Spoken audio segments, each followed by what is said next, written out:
ওঠো ওঠো ওঠো রোজাদার, সেহরির হলো সময়, খোলো খোলো দ্বার। বাতাস ডাকে তোমায়, ডেকে যায় তারকারা, আসমানে আছে যত আলোকিত ফেরেশতারা। ওঠো ওঠো ওঠো রোজাদার, সেহরির হলো সময়, খোলো খোলো দ্বার। আসসালামু আলাইকুম ওরহমতুল্লাহি আবরকাতু। প্রিয় দর্শক শ্রোতা, আপনারা দেখছেন মাহে রমজান উপলক্ষে এনটিভির বিশেষ আয়োজন HM স্টিল নিবেদিত বরকতময় সাহারি, powered by Shahjalal Islami bank, co sponsor Islami bank Bangladesh limited ও আল আরাফা ইসলামী ব্যাংক লিমিটেড। প্রিয় দর্শক শ্রোতা, অনুষ্ঠানের শুরুতেই আমরা মহাগ্রন্থ আল কোরআনুল কারীম থেকে তেলাওয়াত শুনব। আসুন মহাগ্রন্থ আল কোরআনুল কারীম থেকে তেলাওয়াত শুনে আসি। সেহরির হলো সময়, খোলো খোলো দ্বার। أعوذ بالله من الشيطان الرجيم. بسم الله الرحمن الرحيم. ما كان محمد أبا أحد من رجالكم ولكن رسول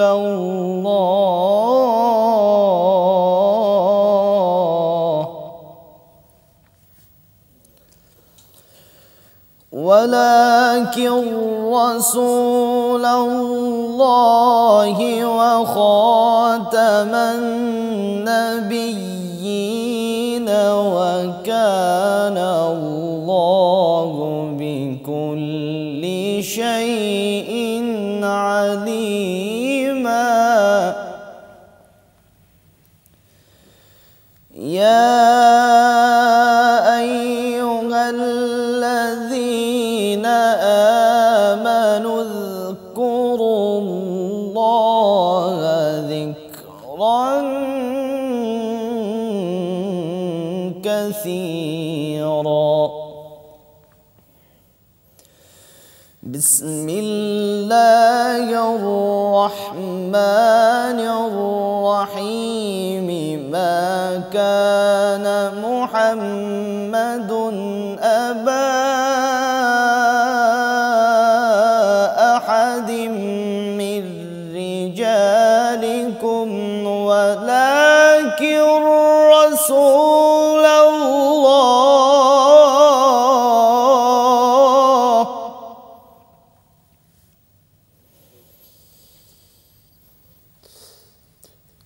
ما كان محمد أبا أحد من رجالكم ولكن رسول الله وخاتم النبيين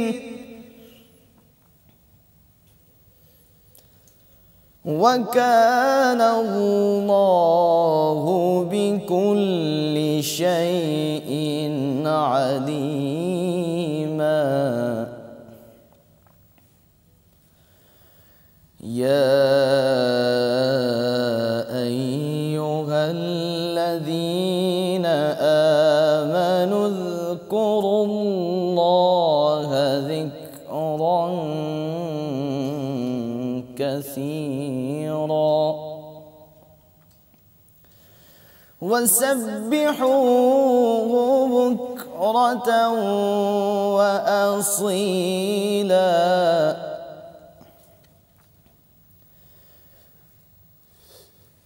هو الذي يصلي عليكم وملائكته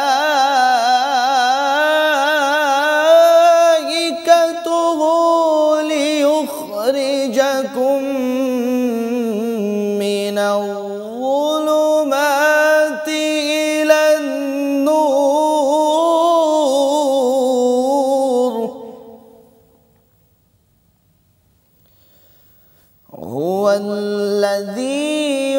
يصلي عليكم وملائكته ليخرجكم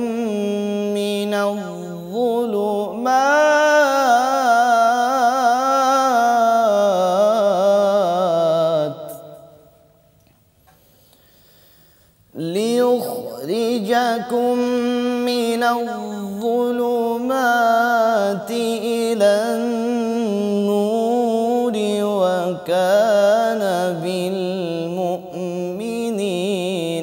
رحيما صدق الله العظيم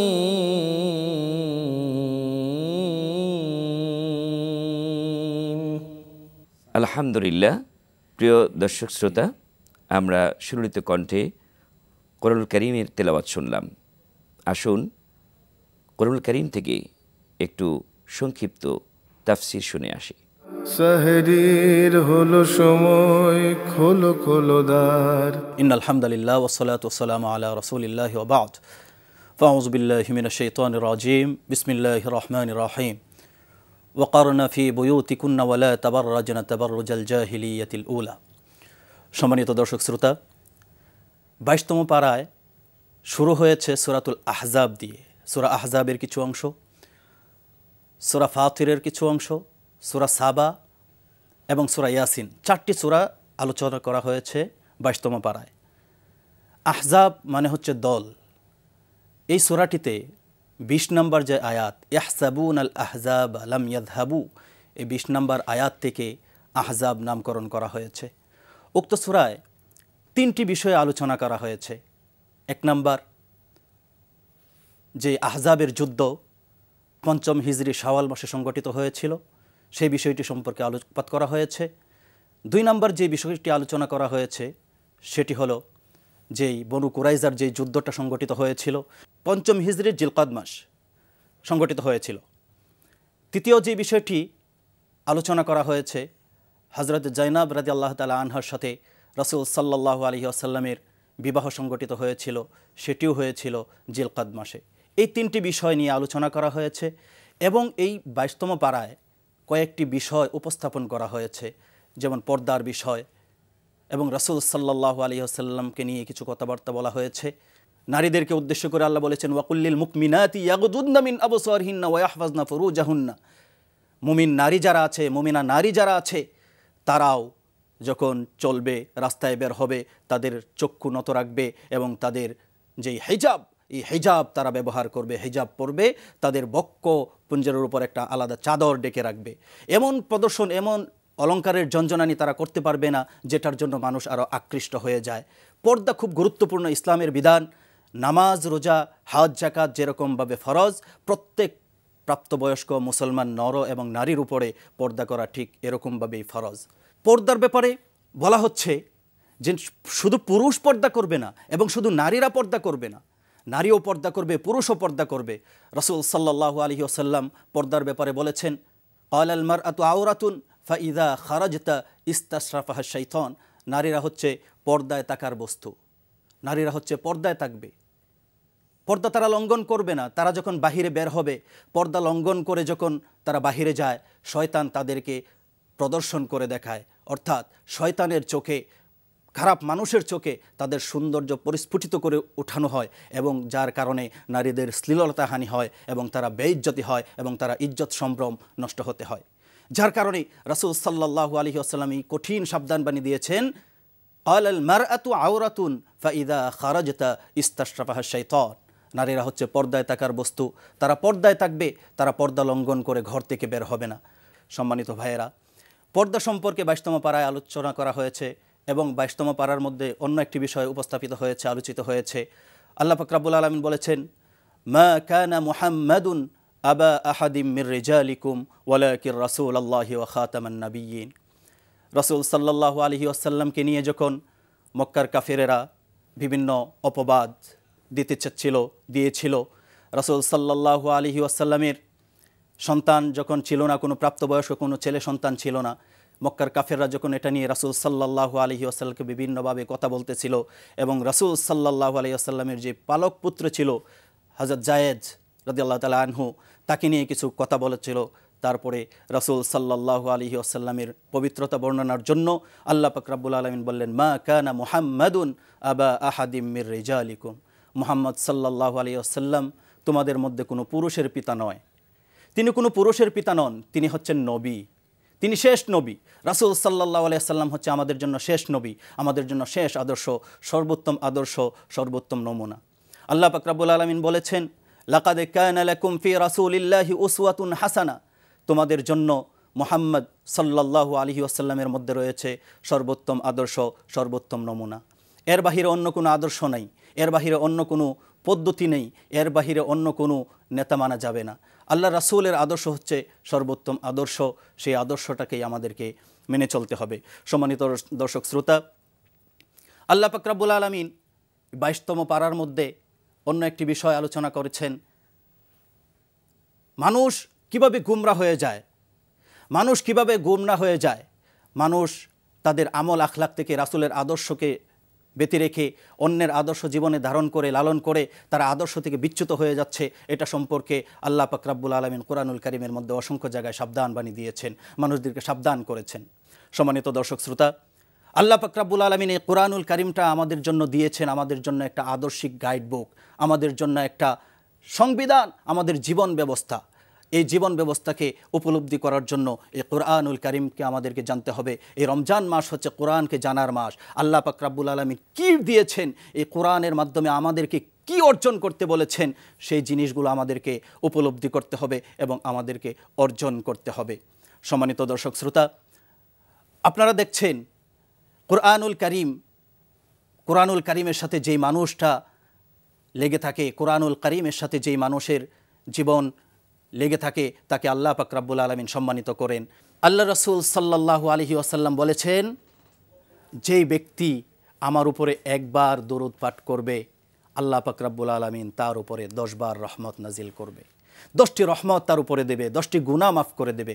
যার কারণে আমাদেরকে বেশি বেশি করে রাসূলের উপরে দরুদ পাঠ করতে হবে, রাসূলের আদর্শ আমাদের জীবনের সাথে লালন করতে হবে, রাসূলের জীবনের সমস্ত সুন্নাহগুলো আমাদের জীবনের সাথে মিলিয়ে আমাদের জীবনটাকে পরিচালনা করতে হবে। কারণ রাসূলের আদর্শের বাহিরে অন্য কোনো আদর্শ থাকতে পারে না। যার কারণে আল্লাহ পাক রব্বুল আলামিন 22তম পারায় বলেছেন, লাকাদ কানা লাকুম ফি রাসূলিল্লাহি উসওয়াতুন হাসানা, তোমাদের জন্য সর্বোত্তম এবং উত্তম সর্বোৎকৃষ্ট আদর্শ হচ্ছে রাসূল সাল্লাল্লাহু আলাইহি ওয়াসাল্লাম, সর্বোত্তম চরিত্রের আধার যিনি, যার চরিত্রের মধ্যে কোনো কলঙ্ক নেই, যার চরিত্র সম্পর্কে কোনো প্রশ্ন উঠতে পারে না। ওয়া ইন্নাকা লাআলা খুলুকিন আযীম, নবী হে, আমি আপনাকে সর্বোত্তম চরিত্র দিয়ে আমি আপনাকে বানালাম। কারণ রাসূল হওয়ার জন্য, নবী হওয়ার জন্য 3টা জিনিস খুব বেশি প্রয়োজন, 3টা জিনিস ছাড়া নবী হওয়া যায় না। এর মধ্যে 1 নাম্বার হচ্ছে ওহী আসতে হবে, যদি কারো কাছে ওহী না আসে তাহলে সে কখনো নবী হতে পারে না। 2 নাম্বার হচ্ছে হুসনে খুলুক, উত্তম চরিত্র যদি না থাকে, উত্তম চরিত্রের বাহিরে আল্লাহ পাক রব্বুল আলামিন কাউকে নবুয়ত দেবেন না। 3 নাম্বার হচ্ছে মুজিজা সংগঠিত হতে হবে, মুজিজা যদি সংগঠিত না হয় তাহলে নবী হওয়া যাবে না। এই 3 জিনিসের বাহিরে কেউ নবী হতে পারবে না। এই 3 জিনিস যার মধ্যে সংগঠিত হবে তার মধ্যেই নবুয়ত পাওয়া যাবে। যার কারণে আল্লাহ পাক রব্বুল আলামিন আমাদের নবী, বিশ্ব নবী মুহাম্মদুর রাসূলুল্লাহ সাল্লাল্লাহু আলাইহি ওয়াসাল্লামকে আমাদের জন্য সর্বোত্তম আদর্শ এবং নমুনা হিসেবে দিয়েছেন। তাই সম্মানিত ভাইয়েরা, আসুন আমরা আমাদের রাসূল সাল্লাল্লাহু আলাইহি ওয়াসাল্লামের আদর্শটাকে আমাদের জীবনের সাথে মিলিয়ে নেই। আপনারা যে যেখান থেকে আমাদের প্রোগ্রামটাকে দেখছেন, আপনাদের কাছে কোরআন শিক্ষার এবং কোরআনের দাওয়াত পৌঁছে দিয়ে আজকের মতো প্রোগ্রাম এখানেই শেষ করছি। আসসালামু আলাইকুম ওয়া রাহমাতুল্লাহি ওয়া বারাকাতুহু। আলহামদুলিল্লাহ, সংক্ষিপ্ত তাফসিরের পর আমরা একটি ইসলামী গান শুনব। সাহরির হলো সময়, খোলো খোলো দ্বার, তুমি জাগরণে থেকো শয়নে, স্বপন জুড়ে তুমি জাগরণে থেকো শয়নে, স্বপন জুড়ে তুমি জাগরণে থেকো শয়নে, স্বপন জুড়ে আমার হৃদয় আকাশে তুমি রবি শশী, তুমি হাজার তারার মেলা ঝিকিমিকি। তুমি জাগরণে থেকো শয়নে, স্বপ্ন জুড়ে তুমি। তুমি চোখের নীলে থেকো মিশে, আজীবন চোখের জলে ভেসে। তুমি চোখের নীলে থেকো মিশে, আজীবন চোখের জলে ভেসে। প্রাণ সাগরে থেকো উর্মি হয়ে, উর্মি হয়ে। আমার দমে দমে থেকো আহাম্মদ, কণ্ঠেতে গান হয়ে তুমি। আমার দমে দমে থেকো আহাম্মদ, কণ্ঠেতে গান হয়ে তুমি। কণ্ঠেতে গান হয়ে তুমি। আমার হৃদয় আকাশে তুমি রবি শশী, তুমি হাজার তারার মেলা ঝিকিমিকি। তুমি জাগরণে থেকো শয়নে, স্বপ্ন জুড়ে তুমি। তুমি থেকো তাসবিহ হয়ে মুখে, আজীবন আমার সুখে দুঃখে। তুমি থেকো তাসবিহ হয়ে মুখে, আজীবন আমার সুখে দুঃখে। প্রাণ সাগরে থেকো উর্মি হয়ে, উর্মি হয়ে। আমার ধমনী জুড়ে থেকো মুহাম্মদ, চোখের তারা হয়ে তুমি। আমার ধমনী জুড়ে থেকো মুহাম্মদ, চোখের তারা হয়ে তুমি। চোখের তারা হয়ে তুমি। আমার হৃদয় আকাশে তুমি রবি শশী, তুমি হাজার তারার মেলা ঝিকিমিকি।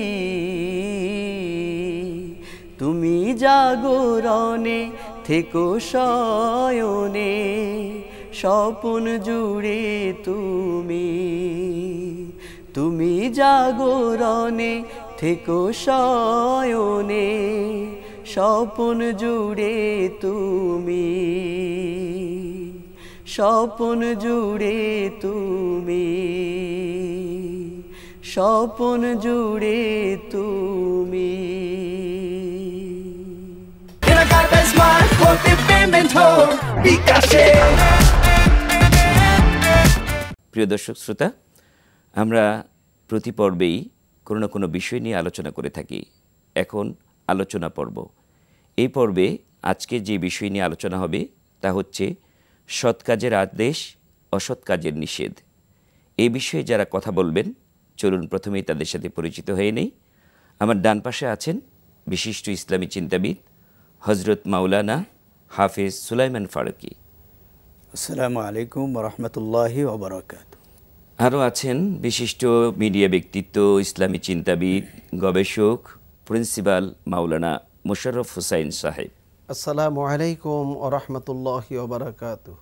আমরা যে বিষয় নির্ধারণ করেছি তা হচ্ছে সৎ কাজের আদেশ, অসৎ কাজের নিষেধ।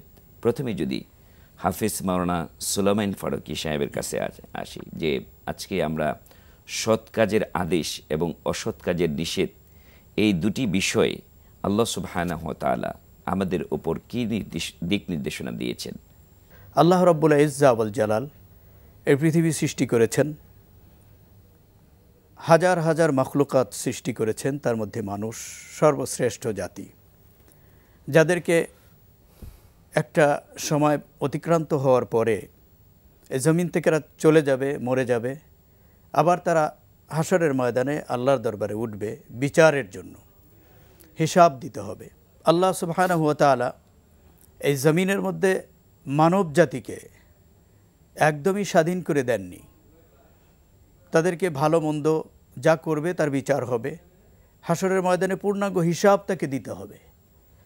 আল্লাহ রাব্বুল ইজ্জা ওয়াল জালাল বলেন, ক্বাদ তাবায়্যানা আর-রুশদু মিনাল গাই ফামান ইয়াকফুর বিত-তাগুতি ওয়া ইউমিন বিল্লাহি ফাকাদ ইসতামসাকা বিল উরওয়াতিল উসকা। কোনটা সত্য, কোনটা মিথ্যা, কোনটা ঠিক, কোনটা বেঠিক, হক বাতিল, এটা যেমন বুঝবার ক্ষমতা দিয়েছেন, ঠিক তেমনিভাবে কোনটা ভালো, কোনটা মন্দ, কোনটা করলে হাসরের ময়দানে নাজাত হবে, কোনটা করলে হাসরে বিপদে পড়বে, এ বিষয়ে তাদেরকে সতর্ক করে দেওয়া হয়েছে। আল্লাহ রাব্বুল ইজ্জা ওয়াল জালাল গোটা মানব জাতির জন্য, বিশেষ করে মুসলিম উম্মার জন্য যে কথাটি বললেন, কুনতুম খাইরা উম্মাহ, তোমরাই শ্রেষ্ঠ জাতি। এই পৃথিবীতে আল্লাহ রাব্বুল আলামিন অসংখ্য মাখলুকাত তৈরি করার পরে শ্রেষ্ঠ জাতি হিসাবে আল্লাহ মানুষদেরকে ঘোষণা করেছেন। এই মানুষদেরকে শ্রেষ্ঠ জাতি ঘোষণা করার পিছনে যে কারণ, অনেকগুলো কারণ, তার মধ্যে একটি হলো এই মানব জাতিকেই আল্লাহ রাব্বুল আলামিন বুদ্ধিদীপ্তের অধিকারী করেছেন। যারা সত্য বুঝে, মিথ্যাও বুঝে, ভালো মন্দ বোঝার উপলব্ধি জ্ঞান আল্লাহ তাদেরকে দিয়েছেন। এজন্য আল্লাহ রাব্বুল আলামিন দায়িত্বও দিয়ে দিয়েছেন যে তোমরা শ্রেষ্ঠ জাতি, উখরিজাত লিন-নাস, মানুষের জন্য তোমাদেরকে এই পৃথিবীতে প্রেরণ করা হয়েছে। তা'মুরুনা বিল মারুফ, তোমাদের দায়িত্ব হলো যে তোমরা মানুষদেরকে সৎ কাজে আহ্বান করবে। ওয়া তানহাউনা আনিল মুনকার, অসৎ অন্যায় কাজ থেকে তাদেরকে মানুষদেরকে বিরত রাখবে। এটা একটা দায়িত্ব গোটা উম্মতের উপর আল্লাহ রাব্বুল আলামিন এ দায়িত্ব দিয়ে দিয়েছেন। কাজে বোঝা যাচ্ছে আল্লাহ সুবহানাহু ওয়া তাআলা গোটা উম্মতের উপর দায়িত্বই দিয়ে দিয়েছেন যে নিজেরা সৎপথে চলবে, অন্যায় থেকে বিরত থাকবে এবং নিজেদের দায়িত্ব হয়ে যায় অন্যায় প্রতিরোধ করার এবং সৎ কাজের আদেশ দেওয়া। মহতারাম প্রিন্সিপাল মুশাররফ হোসেন সাহেব, আমরা যদি এই বিষয়টা বাস্তবতার নিরিখে চিন্তা করি যে সত্যিই কি আমরা সৎ কাজের আদেশ মানুষকে দিতে পারছি, এই হক কি আমরা আদায় করতে পারছি, এবং অসৎ কাজ থেকে যে নিষেধাজ্ঞার কথা উম্মতে মুহাম্মদীকে দায়িত্ব দেওয়া হয়েছে, সেই হক কি আমরা এই বর্তমানে আমরা কি আদায় করতে পারছি? ইন্নাল হামদালিল্লাহ ওয়াসসালাতু ওয়াসসালামু আলা রাসূলিল্লাহ ওয়া বা'দ। উপস্থাপক আপনাকে ধন্যবাদ জানাচ্ছি। মাহে রমজানের সাহারি অনুষ্ঠানে গুরুত্বপূর্ণ একটি আলোচ্য বিষয় আমাদের সামনে অবতরণ করেছেন। মাওলানা বলছিলেন, বিদগ্ধ আলেমে দ্বীন, তিনি বলছিলেন কোরআনের অকাট্য দলিল দিয়ে। কোরআনুল কারীমের ঘোষণা হলো আল্লাহর পক্ষ থেকে যে আমরা আল্লাহর সৃষ্টির শ্রেষ্ঠ জাতি। তো শ্রেষ্ঠ তো কয়েকটি কারণে আমরা পেয়েছি। এক নম্বর হলো আমাদের বিবেক আছে, আমাদের বাক স্বাধীনতা আছে, আমাদের ভাষা জ্ঞান আছে, এগুলো আল্লাহ প্রদত্ত। তার সাথে সাথে আল্লাহ তাআলা যুগে যুগে নবী এবং রাসূল সাল্লাল্লাহু আলাইহি সাল্লামদেরকে পাঠিয়েছেন। নবীদের সর্দার রাসূলের সমাপ্তি ঘটেছে বিশ্ব মানবতার শিক্ষক মুহাম্মদ রাসূলুল্লাহ সাল্লাল্লাহু আলাইহি সাল্লামের মাধ্যমে।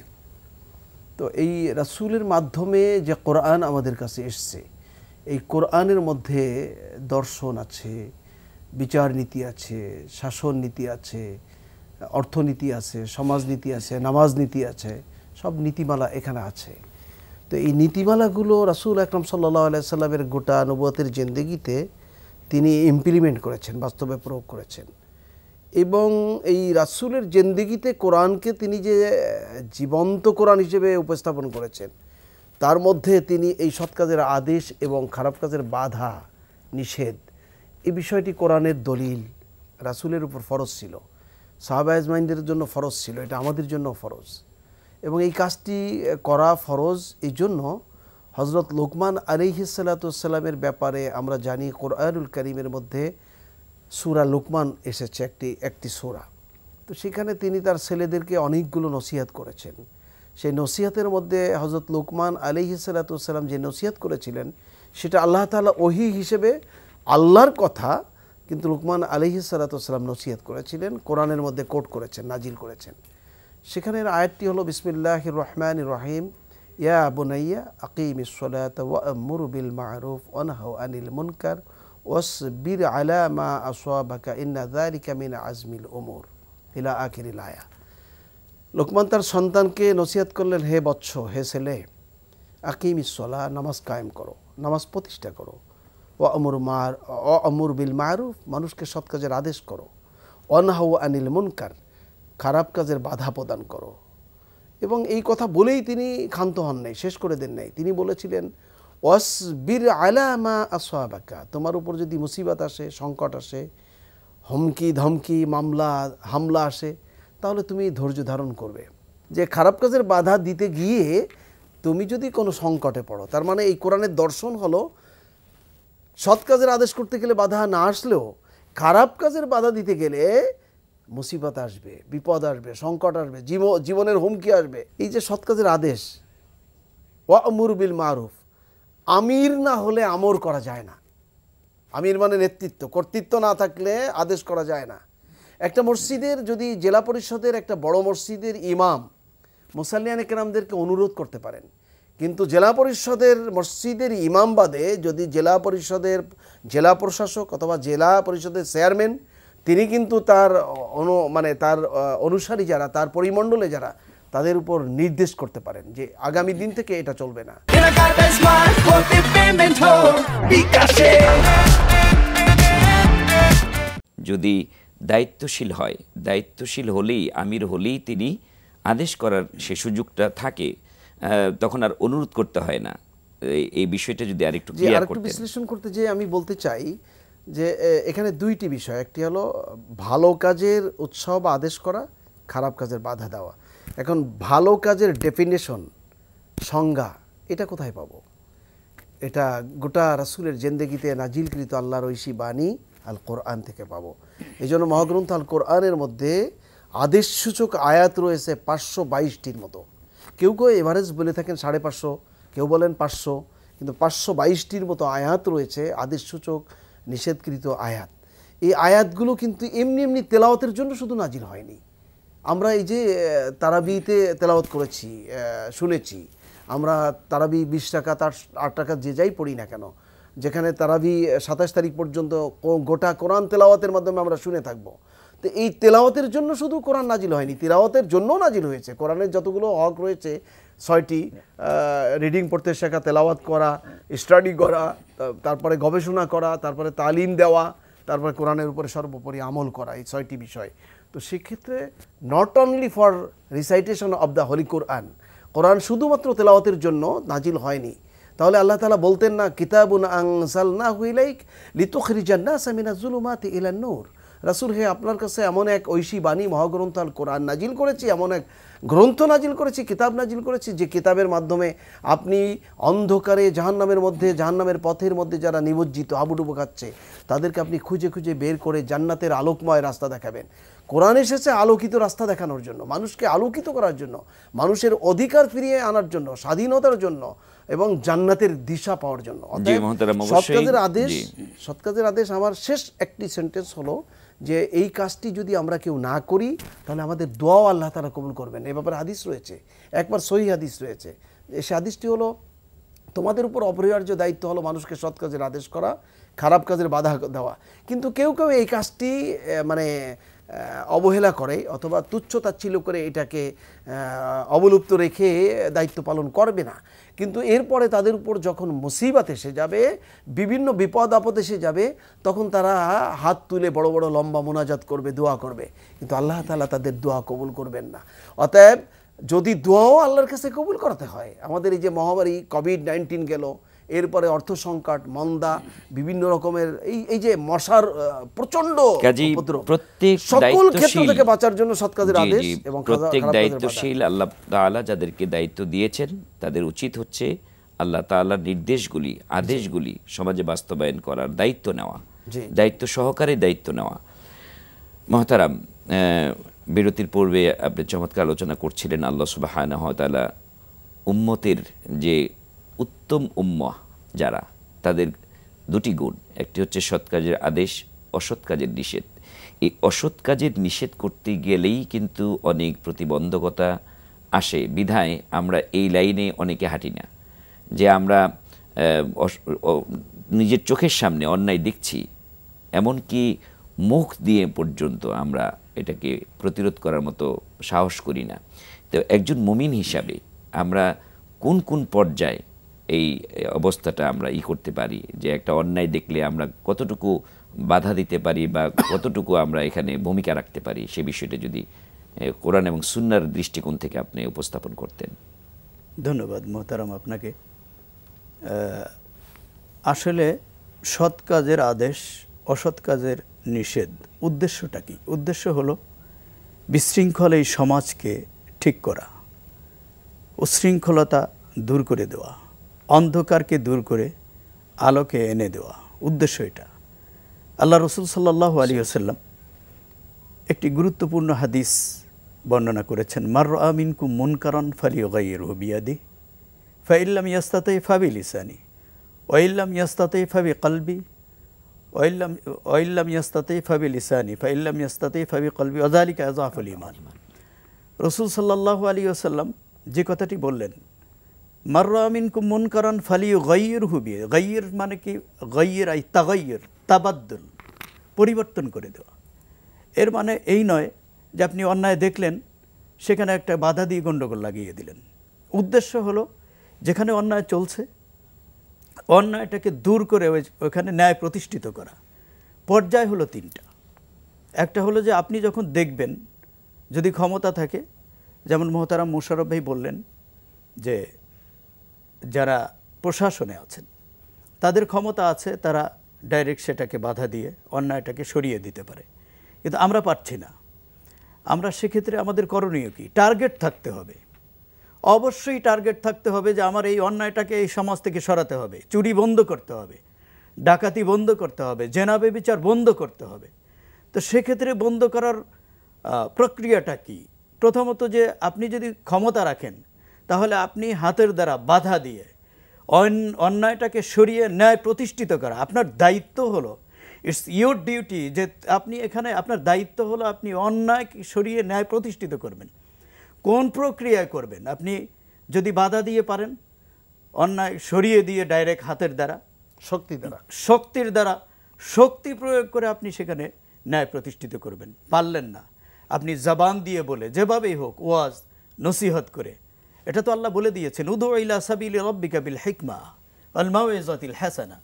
মাউইজাতে হাসানা এটা আল্লাহর নির্দেশ, যে যখন তুমি কোনো অন্যায় দেখবে বা যদি কোনো জাতিকে সতর্ক করতে হয় তাহলে তুমি তাদেরকে ডাকো হিকমতের মধ্যে, কৌশল করে, যে কৌশল অবলম্বন করলে মূলত এখান থেকে অন্যায় সরিয়ে দেওয়া যায়। আর মাউইজাতিল হাসানা, উত্তম ওয়াজ দিয়ে তাদেরকে, অত্যন্ত সুন্দর বাচনিক দিয়ে তাদেরকে বুঝিয়ে অন্যায় সরিয়ে দাও, কিন্তু টার্গেট হলো অন্যায় সরাতে হবে। আর যদি সেটাও না পারো, ফাইন লাম ইয়াস্তাতি ফাবিকলবি, মনে মনে পরিকল্পনা থাকতে হবে, আপনার টার্গেট থাকতে হবে ভিতরে ভিতরে। আপনি ভিতরে ভিতরে আপনার জ্বলন, যেটাকে বলা হয় অন্তর জ্বালা, এটা থাকতে হবে যে আমি সমাজে যে অন্ধকার দেখছি, যে বিশৃঙ্খল পরিস্থিতি দেখছি, এ অন্যায় দেখছি, মিথ্যা দেখছি, এটাকে সরাতে হবে। তো how to possible is it? কী করে সম্ভব? আপনি মনে মনে পরিকল্পনা করবেন, কল্পনা করবেন, আপনি চিন্তা করবেন, হৃদয় দিয়ে ভাববেন যে অন্যায় সরিয়ে ন্যায় কিভাবে আনা যায়। আপনি মনে মনে অন্যায়টাকে ঘৃণা করবেন, কিন্তু যিনি করছেন তাকে আপনি ভালোবাসবেন এবং তার থেকে অন্যায়টাকে সরিয়ে দিয়ে তাকে ন্যায়ের পথে আনবেন, সত্যের পথে আনবেন, জান্নাতের পথে আনবেন। আল্লাহ রাব্বুল আলামিন কোরআনুল কারিমে প্রত্যেকজন নেতাকে দায়িত্ব দিয়েছেন। এমনকি পরিবারের যিনি প্রধান তাকে আল্লাহ নির্দেশ দিয়েছেন, অমুর আহলাকা বিসসালাহ, নির্দেশ দাও তুমি তোমার সন্তানকে নামাজের। তো সন্তানের থেকে তো পিতা মাতা আর সন্তানের যে ভালোবাসা, এত ভালোবাসা তো অন্য কোথাও তেমন একটা অনুমিত হয় না, অনুমীয় নয়। তো বিষয়টা হলো যে এখানে আল্লাহ সন্তানকে নির্দেশের কথা বলছেন, পিতাকে নির্দেশ দিয়েছেন যে তুমি তোমার সন্তানকে নির্দেশ দাও, নামাজের নির্দেশ দাও। নামাজ যদি সন্তান না পড়ে তাহলে এখন আপনি এই সন্তানকে ঘৃণা করলে, ঘৃণা করেই আপনি চলতে থাকলেন আপনার গতিতে, এটা তো হবে না। এই সন্তানকে ঘৃণা করা নয়। নামাজ যদি না পড়ে পরবর্তী স্টেপ কি? বিশ্বনবী সাল্লাল্লাহু আলাইহি ওয়াসাল্লাম বলছেন প্রয়োজনে তাকে বেত্রাঘাত করো। এরপরেও যদি সে নামাজ না পড়ে তাহলে তাকে তুমি প্রয়োজনে তোমার সম্পদ থেকে বঞ্চিত করো, ত্যায্য করো। তাহলে উদ্দেশ্য হলো ন্যায় প্রতিষ্ঠিত করা। অর্থাৎ আমার মা বাবা হিসাবে দায়িত্বশীল এবং প্রত্যেকেই দায়িত্বশীল। আমরা যে যে সেক্টরে দায়িত্ব, 1 মিনিটে মোশাররফ ভাই যদি বলেন, যদি সেই দায়িত্ব কেউ যদি পালন না করে তার জবাবদিহিটা কতটুকু আছে? জি, এক মিনিট। আমি 1 মিনিটে শেষ করব। শায়েখ মাওলানা হাফেজ ফারুকী ভাই বলছিলেন ইউগাইয়ির বিকলবিহি শব্দের অর্থ তো ইউগাইয়ির সাথে ফেইলের সাথে কলবের একটা সম্পৃক্ততা। হ্যাঁ, তো ইউগাইয়ির মানে মূল উৎপাটন করা, উল্টিয়ে দেওয়া, বদল করে দেওয়া, কলবিহি অন্তর দিয়ে বদল করে দেওয়া, পরিবর্তন করে দেওয়া। যদি কেউ এই দায়িত্ব পালন না করে তাহলে অদালিকা আদাফুল ঈমান বলা হয়েছে। 3rd ক্লাস ইমানদার হলো অন্তরে জল্পনা কল্পনা করা, 1st ক্লাস ইমানদার হলো শক্তি প্রয়োগ করে অন্যায় প্রতিরোধ করা, বাধা প্রদান করা, 2nd ক্লাস ইমানদার হলো ওই হাদিসের মাপে। এটা একটা ব্যারোমিটার, হাদিসের আলোকে নিজের ইমানকে মাপার একটা ব্যারোমিটার। 2nd ক্লাস ইমানদার হলো সে মানে বক্তব্য দিবে, লেখনী দিবে, মানুষকে বোঝাবে, বক্তব্য দিয়ে জনমত তৈরি করবে যে আমার সমাজে এই অন্যায়গুলো আছে, এগুলো দূর করা দরকার। এভাবেই সমাজ থেকে অন্যায় অবিচার অতএব যদি দূর হবে, এই যদি অন্যায় পরিকল্পনা দেখে- থাকতে হবে, জি, জি, অন্যায় দেখে- পরিকল্পনা থাকতে হবে এবং যারা দায়িত্বশীল তাদেরকে অবশ্যই সেখানে ভূমিকা রাখতে হবে। তো আসলে সময় স্বল্পতার কারণে বক্তব্য নিতে পারছি না। আপনারা দুজনেই কষ্ট করে স্টুডিওতে এসে সময় দিয়েছেন, এজন্য অনুষ্ঠানের পক্ষ থেকে আন্তরিক মোবারকবাদ জানাচ্ছি। প্রিয় দর্শক শ্রোতা, আপনারা দেখছিলেন HM স্টিল নিবেদিত বরকতময় সাহারি, powered by Shahjalal Islam bank, co sponsor Islam bank Bangladesh limited ও আল আরাফা ইসলাম ব্যাংক লিমিটেড। আমরা একদম শেষ পর্যায়ে অনুষ্ঠান শেষ করতে যাচ্ছি। আসসালামু আলাইকুম ওয়া রাহমাতুল্লাহি ওয়া বারাকাতুহু। ওঠো ওঠো ওঠো রোজাদার, সাহরির হলো সময়, খোলো খোলো দ্বার। বাতাস ডাকে তোমায়, ডেকে যায় তারকারা, আসমানে আছে যত আলোকিত ফেরেশতারা। ওঠো ওঠো ওঠো